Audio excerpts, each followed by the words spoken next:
বিশাল এক উঁচু পাহাড়ের উপর উঠছে, হায়াতুল হায়ানার মধ্যে নিচে আসে বুঝাবার জন্য। ঘটনা কত শক্তিশালী কাজ নেই, ওলামায়ে কেরাম জানে। উঠার পরে অনেক উঁচু পাহাড় আশ্রয় গ্রহণ করছে করতে করতে, আর দেখে না বন্যার পানি এত দূর আসবে না, আমাদের গর্ত ডুববে না, আমরা এখানে নিরাপদ থাকবো। কিছু পর আল্লাহ দেখেন, আল্লাহর কৌশল কি, তোরা তো বন্যার থেকে বাঁচার জন্য বেঈমান উঁচু পাহাড়ের মধ্যে আচ্ছা আশ্রয় গ্রহণ করছো, ঠিক আছে। দুইজনকে আল্লাহ তাআলা পেশাব চাপাই দিছে, পেশাব করতে বসে, এমন পেশাব করতে বসে আর দুজন পেশাব বন্ধ হয় না। এই পেশাব করতে করতে রাতে দিনের ভিতরেই গর্ত ভরে গেছে।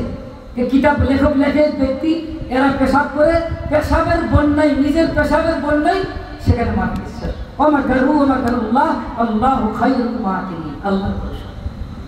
আল্লাহ তাআলা ভাঙ্গা চূড়া বলে, আপনাদের কাছে কিছু কথা যা আমি গুনাহগারকে আলোকপাত করার তৌফিক দিলেন, আল্লাহ আমাকে সকলকে আমল করার